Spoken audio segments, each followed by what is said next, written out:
tonsefe timakhulupirira zoti Yesu adzabweranso, komatu mkulu uyuyu akuti iyeyo ndiye Yesu yemwe tonse timayembekezera. Kodi munthu ameneyu ndi ndani? Chifukwa chani akupanga claim kuti iyeyo ndi Yesu?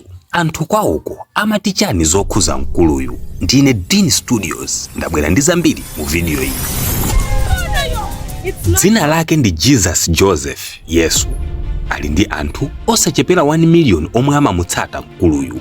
Sitikukamba pa Facebook kapena pa TikTok, tikukamba za followers omwe amakhala akunkhulupirira mkuluyu. Zinayamba ngati muja momwe anthu achitira kampeni kuuza anthu oyandikana nawo kuti iye ndi Yesu Khristu.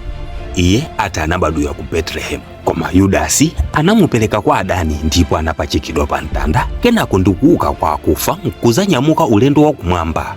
Izitu zinamuchitikira zaka 2027 zapitazo. Anali kalipentala ndi bambo ake Joseph, komanso anakula ndi mayi yake Maria. Iye ati atapita kumwamba anakumana ndi aneneri osiyanasiyana monga Yona, Abraham, Isaac ndi ena ambiri.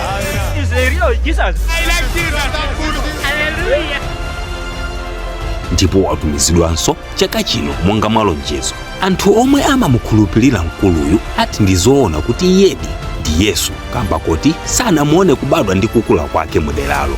Anangoona wayamba kupezeka ndelali. Ambiri amakhulupirira kuti Yesu anali woyera khungu.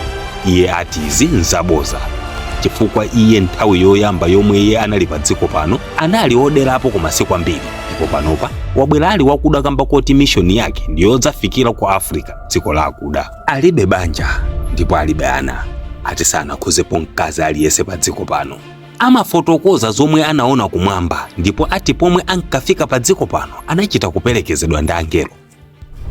Ansanga mukuonera izi, pomwe anthu tili pa dziko pano timamva zinthu zambiri zozizwa, zoseketsa, komanso zomvetsa chisoni. Koma nkhani izi zokhuza mulunguzi tayeneka kumazitalikirako pang'ono.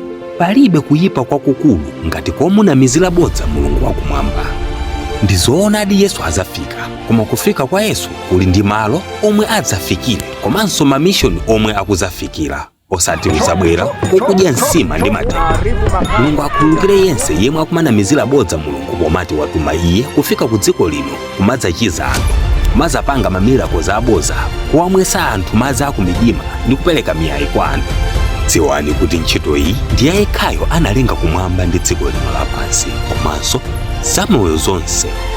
Share the story.